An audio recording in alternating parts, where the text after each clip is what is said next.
হাত দেয়। এটা কিভাবে সম্ভব? আর পুলিশ প্রশাসন যারা আন্দোলন করতেছে তারা দেখতেছে, তারা তো তখন প্রোটেক্ট করে নাই। এখন কিসের জন্য আমাদের রাস্তা আটকায় দাঁড়াইছে? এখন কেন প্রোটেক্ট করতেছে? তাহলে আমরা কি ধরবো? এই দেশকে আসলেই স্বাধীন? এই দেশকে স্বাধীন দেশ? বাংলাদেশে ছাত্রলীগের সভাপতি যে দেখে দিবে বলছে, সে হতে পারে সরকারের পালিত চামচা, বাট আমরা না। আমরা কি আসলে স্বাধীন বাংলাদেশে বসবাস করছি? ৭১ সালে কি আসলেই দেশ স্বাধীন হয়েছিল, না এখন আবার নতুন করে দেশ স্বাধীন করতে হবে? কোনটা? এটাই হচ্ছে আমাদের পক্ষ থেকে প্রশ্ন। প্রশাসন আসলেই কি করতেছে?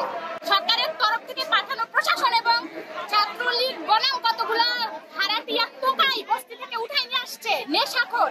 এরা হচ্ছে কিভাবে স্টুডেন্টদের গায়ে, এটা সাহস হয় কিভাবে পাবলিক বা প্রাইভেট ইউনিভার্সিটির স্টুডেন্টদের গায়ে হাত দেওয়ার?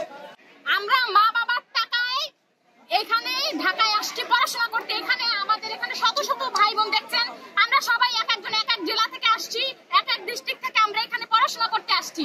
তো আওয়ামী লীগ নামক যে হচ্ছে সরকারের পালিত যে সন্ত্রাসীগুলা, তারা কি করবে ওটা আমরাও দেখে নেব। যতক্ষণ না আমরা সুষ্ঠু বিচার পাই, তারা কেন স্টুডেন্টদের গায়ে এভাবে টোকাই ভাড়া করে হাত দিল, এটা যতক্ষণ আমরা সুষ্ঠু বিচার না পাবো আমরা রাজপথ ত্যাগ করবো না, আমরা রাজপথে থাকবো।